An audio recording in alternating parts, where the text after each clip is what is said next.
अस्सलाम वालेकुम viewers, hope you all are doing well. Welcome to my YouTube channel. आज हम अपने जो है वो नए लेक्चर के साथ हाजिर हुए हैं। आज हम डिस्कस करेंगे एम फेज़ को।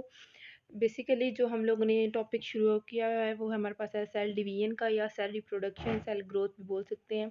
ठीक है, इसमें हमने बेसिकली कहा था कि दो फेजेस होते हैं। एक हमारे पास क्या है, interphase, and second one is the M phase.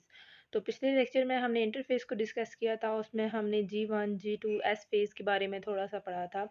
ठीक है, और अब हम जो है वो आज डिस्कस करेंगे अपने इस लेक्चर में सेकंड फेज़ को, जो क्या है एम फेज़। तो वीडियो स्टार्ट करने से पहले आप सबसे रिक्वेस्ट है कि अगर आपको मेरी वीडियो अच्छी लगे तो इसे लाइक करें और सब्सक्राइब के बटन को प्रेस करें, ताकि आपको जो है वो मेरी हर आने वाली वीडियो मिलती रहे। सो फर्स्टली हम चलते हैं अपने टॉपिक की तरफ। तो हमारे पास फर्स्ट स्लाइड क्या है कि what is the M phase, यानी कि एम फेज़ बेसिकली होता क्या है। ठीक है, mitotic are the M phase involve the nuclear division and cytokinesis, यानी कि एम फेज को माइटोसिस फेज भी बोला जाता है। ठीक है, माइटोसिस या फिर एम फेज, इसके अंदर बेसिकली दो चीज़ें होती हैं। एक है nuclear division and second one is the cytokinesis, यानी कि जब न्यूक्लियस की डिवीजन हो रही होगी तो उसको हम कहेंगे न्यूक्लियर डिवीजन, एंड जब जो है वो साइटोप्लाज्म डिवाइड होगा तो उसको हम बोलेंगे साइटोकाइनेसिस। ठीक है, where the two identical daughter cells are produce, जिसमें क्या होता है कि दो एक जैसे डॉटर सेल्स जो हैं वो प्रोड्यूस होते हैं। आइडेंटिकल मतलब एक जैसे या सेम। जैसे फॉर एग्जांपल हमारे पास क्या है कि ये एक पेरेंट सेल है। ठीक है, जिसमें हमारे पास नंबर ऑफ क्रोमोसोम्स की बात करें तो हम कहते हैं 2n नंबर ऑफ क्रोमोसोम है। ठीक है, इसके अंदर अब क्या होगा, माइटोसिस होगी। ठीक है, माइटोसिस के थ्रू जो है ये एक सेल आगे दो फर्दर सेल्स में डिवाइड होगा। तो जो बेसिकली हमारे पास टॉप पे ये सेल है, ये क्या है, ये पेरेंट सेल है। ठीक है, और डिवीजन के बाद जो दो नए सेल्स बनेंगे ये क्या हैं, these are the daughter cells. ठीक है, इनको बोला जाता है डॉटर सेल्स। अब माइटोसिस के अंदर क्या होगा कि पेरेंट के अंदर अगर 2n नंबर ऑफ क्रोमोसोम्स थे तो डॉटर सेल में भी क्या होगा, हर एक के पास 2n नंबर ऑफ क्रोमोसोम्स जो हैं वो अवेलेबल होंगे। ठीक है, नेक्स्ट है कि वाई डज माइटोसिस अकर, यानी कि माइटोसिस का प्रोसेस क्यों अकर होता है। ठीक है, तो इसमें क्या है कि when the cell get too big they can no longer get enough nutrient through the cell membrane in order to maintain its entire self, यानी कि जब सेल जो है वो एक लिमिट से ज़्यादा बड़े हो जाते हैं, यानी कि वो इतने बड़े हो जाते हैं कि अब वो उनके पास इतनी जो है वो स्पेस नहीं होती कि वो ज़्यादा से ज़्यादा न्यूट्रिएंट ले सकें सेल मेम्ब्रेन से अपने इंटायर लाइफस्टाइल को जो है वो मेंटेन करने के लिए। तो तब सेल क्या करते हैं, माइटोसिस का प्रोसेस करते हैं और आगे फर्दर डिफरेंट सेल्स के अंदर जो है वो डिवाइड हो जाते हैं। ठीक है, in other word it does not have enough surface area to diffuse in enough nutrients, यानी कि इनके पास इतना सरफेस एरिया नहीं होता कि जो है वो डिफ्यूज़ हो जाएं न्यूट्रिएंट्स के अंदर, और diffuse out all the waste, या फिर जो है वो सारा जो वेस्ट है उसको डिफ्यूज़ आउट कर दें। तो ये दो बेसिकली पर्पसेस हैं जिनकी वजह से सेल क्या करते हैं, मूव ऑन करते हैं टुवर्ड द डिवीजन या टुवर्ड द माइटोसिस प्रोसेस। सो अगर हम फेजेस की बात करें तो माइटोसिस प्रोसेसेस के अंदर जो है क्या है, बेसिकली 5 फेजेस हैं। ठीक है, regular cell activities and the mitosis can be explain in 5 basic phases including, यानी कि जो पूरा माइटोसिस का प्रोसेस है, यानी कि एक सेल जो है वो दो डॉटर सेल्स के अंदर कैसे डिवाइड होता है और कैसे जो है वो आने वाले नए जो बनने वाले सेल्स हैं उनमें इक्वली जो उनके पेरेंट सेल के अंदर नंबर ऑफ क्रोमोसोम्स प्रेजेंट हैं, ऐसे ही नंबर ऑफ क्रोमोसोम्स उन डॉटर सेल्स के अंदर भी प्रेजेंट हों। तो ये सारा प्रोसेस जो है वो एक पूरा जो है डिफरेंट फेजेस से गुजर कर कंप्लीट होता है। वो फेजेस कौन कौन से हैं, तो पहला फेज हमारे पास क्या है, interphase. Second one is the prophase, third one is the metaphase, fourth is the anaphase, and the five is the telophase. ठीक है, तो एक एक कर को जो है एक एक करके हम इनको फेजेस को जो है फर्दरली डिस्कस करेंगे। तो पहला हमारे पास आ जाता है इंटरफेस। ठीक है, अब इंटरफेस का मतलब क्या है कि इन बिटवीन। ठीक है, जो क्या है कि इनके दरमियान में, मतलब सेल की जो डिवीजन है स्टार्ट होने से पहले बेसिकली क्या क्या चीज़ें जो हैं वो होती हैं, वो कहाँ पर आ जाती हैं, इंटरफेस के अंदर होती हैं। ठीक है, जैसे कि हमने पहले भी पिछले लेक्चर में भी डिस्कस किया था कि डिवीजन से पहले इंटरफेस में सेल क्या करता है, प्रिपेयर फॉर द डिवीजन, यानी कि अपने आप को डिवाइड होने के लिए तैयार करता है। सेकेंड क्या होता है इसमें, डीएनए रेप्लिकेटेड, कि डीएनए जो है वो रेप्लिकेट होता है, यानी कि एक से दो डीएनए की कॉपीज बनती हैं। ये हमने अपने पिछले लेक्चर में भी देखा था कि जैसे फॉर एग्जांपल अगर हमारे पास जो है वो ये डीएनए है, तो फर्दर ही इसमें क्या होगा, इंटरफेस के अंदर इस एक डीएनए से इसकी आगे फर्दर दो कॉपीज बनेंगी, यानी कि डीएनए जो है वो 1 से 2 में रेप्लिकेट हो जाएगा, ठीक है। उसके अलावा ऑर्गेनेलीज रेप्लिकेट करेंगी और सेल का साइज जो है वो क्या करेगा, इंक्रीज करेगा। तो ये सारी क्या है, ये प्रिपरेशन है जो सेल डिवीजन से पहले एक सेल जो है वो कंटिन्यू करता है। आगे सेकंड फेज हमारे पास आ जाता है प्रोफेज। प्रोफेज का मतलब क्या है, पी से आप इसको मेमोराइज करने के लिए भी कर सकते हैं कि पी से प्रोफेज एंड पी से प्रिपेयरिंग, यानी कि इस फेज के अंदर क्या है, सेल बेसिकली प्रिपेयर कर रहा है अपने आप को। वो कहते हैं डीएनए गेट स्मॉल। इस फेज में क्या होगा कि जो डीएनए है वो छोटे से छोटा होता जाएगा and condense into the chromosome, और कंडेंस होकर क्या चीज़ बना देगा, क्रोमोसोम बना देगा, ठीक है। न्यूक्लियर मेम्ब्रेन ब्रेक डाउन, यानी कि जो न्यूक्लियर मेम्ब्रेन है वो टूट जाएगी एंड द न्यूक्लियस डिसअपियर, और जो न्यूक्लियस है वो कम्प्लीटली क्या होगा, डिसअपियर हो जाएगा। सेंट्रियोल्स मूव्स टू द पोल। इसमें सेंट्रियोल्स क्या करेंगे, अपने अपने पोल्स की तरफ मूव करेंगे न्यूक्लियस के, एंड स्पिंडल फाइबर डिवेल्प, और स्पिंडल फाइबर जो है वो इस फेज के अंदर बनना शुरू हो जाएंगे। जैसे कि अगर आप ये नीचे एक डायग्राम है, इसमें अगर आप लोग देखें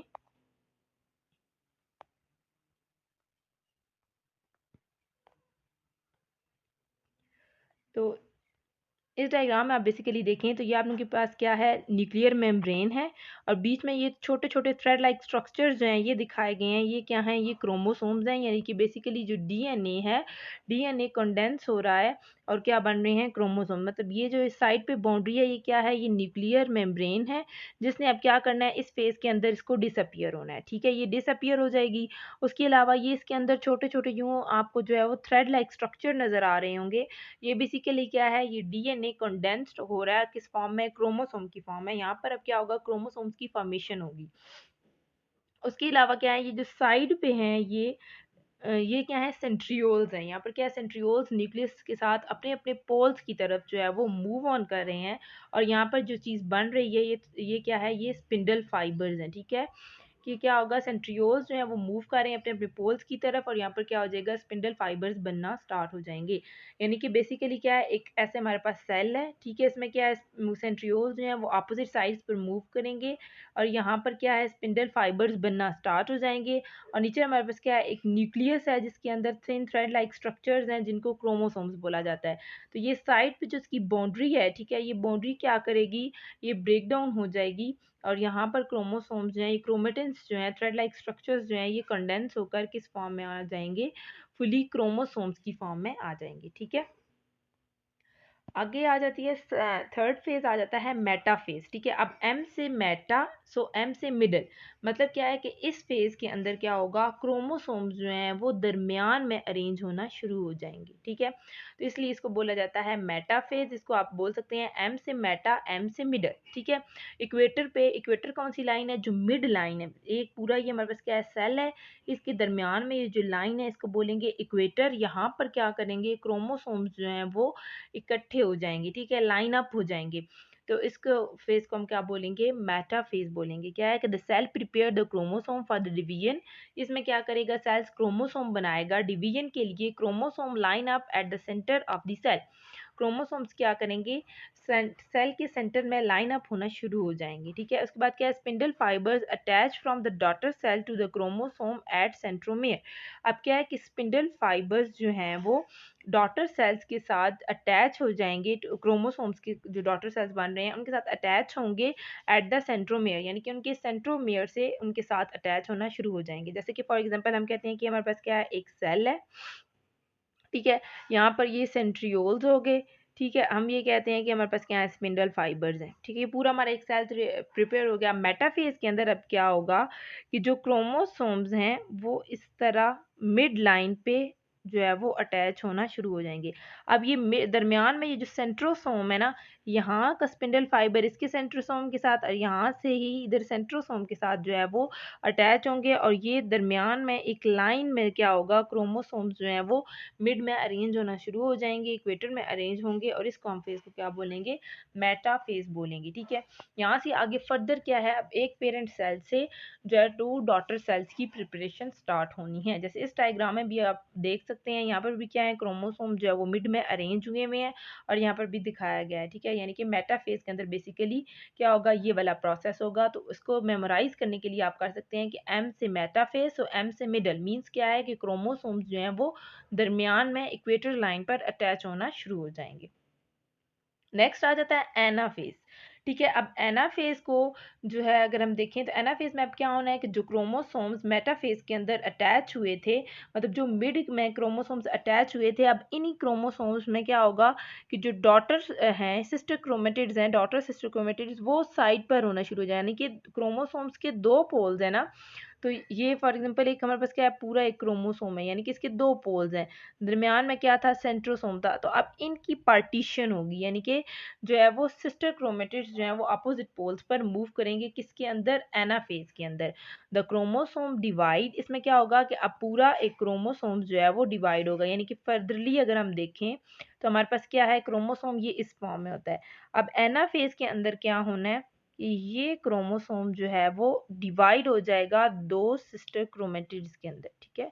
पूरा एक क्रोमोसोम टू सिस्टर क्रोमेटिड्स के अंदर डिवाइड हो जाएगा, ठीक है। Spindle fibres pull the chromosomes apart, तो ये स्पिंडल फाइबर्स जो हैं ये क्या करेंगे, इन क्रोमेटिड्स को एक दूसरे से अवे जो है दूर एक दूसरे से खींच कर ले जाएंगे। Half of the each chromosome card chromatid, यानी कि जो हाफ है हर एक क्रोमोसोम का, इसको क्या बोलते हैं, क्रोमेटिड्स बोलते हैं। Move to the each daughter cells, तो ये हाफ जो क्रोमोसोम है वो एक डॉटर सेल की तरफ जो है वो मूव करना स्टार्ट कर देगा, ठीक है।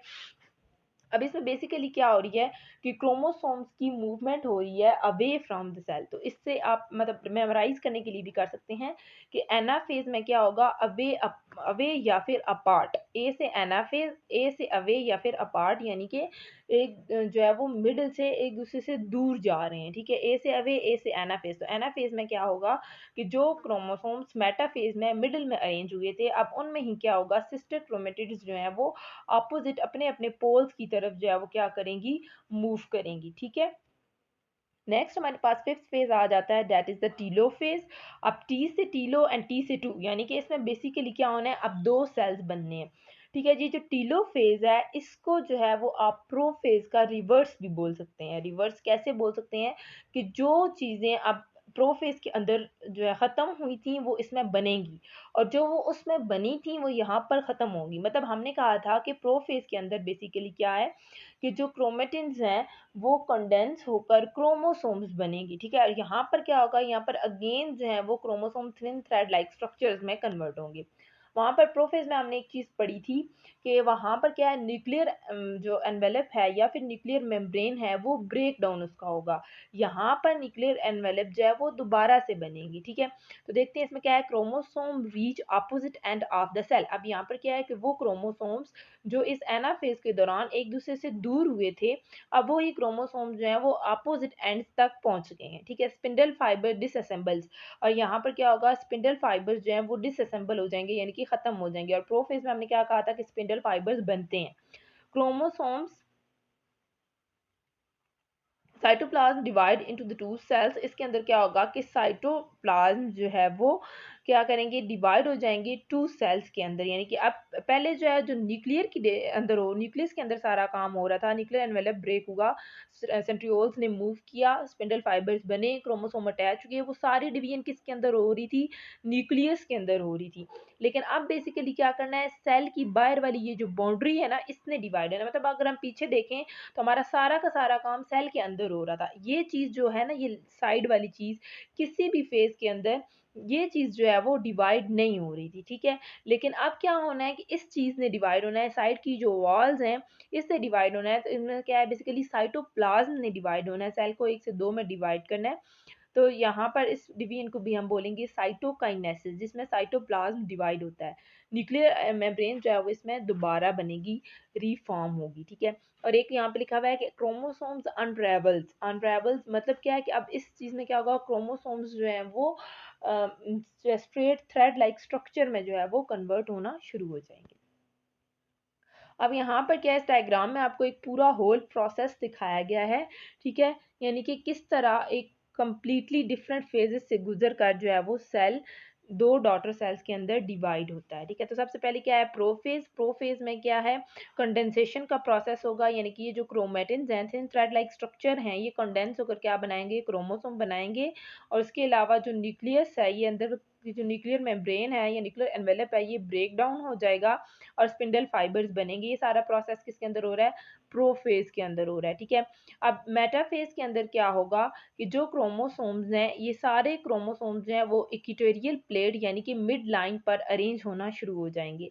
आ गया एनाफेज। एनाफेज के अंदर क्या है कि जो डॉटर क्रोमेटिड्स हैं वो अपोजिट पोल्स की तरफ मूव करेंगे, यानी कि पहले पूरा क्रोमोसोम था, अब ये डॉटर क्रोमेटिड्स जो है क्रोमोसोम डिवाइड हुआ और ये डॉटर क्रोमेटिड्स अपोजिट पोल्स की तरफ मूव करना स्टार्ट कर देंगे। ठीक है, उसके बाद क्या है कि टीलोफेज। टीलोफेज में क्या है, न्यूक्लियर एनवेलप दोबारा से बनना स्टार्ट होगा, स्पिंडल फाइबर्स खत्म होंगे, साइटोप्लाज्म की डिवीजन होगी और एक सेल जो है वो दो सेल्स में डिवाइड हो जाएगा और पेयर ऑफ जो है वो डॉटर सेल वो कम्प्लीटली एक दूसरे से क्या हो गए हैं अब यहाँ पर सेपरेट हो गए हैं। तो ये सारा होल प्रोसेस हमारे पास क्या था, माइटोसिस का प्रोसेस था, जिसके अंदर एक सेल जो है वो दो सेल्स के अंदर डिवाइड होता है और जितने number of chromosome parent cell के अंदर होते हैं इतने ही नंबर ऑफ क्रोमोसोम्स जो हैं वो डॉटर सेल्स के अंदर भी प्रेजेंट होते हैं।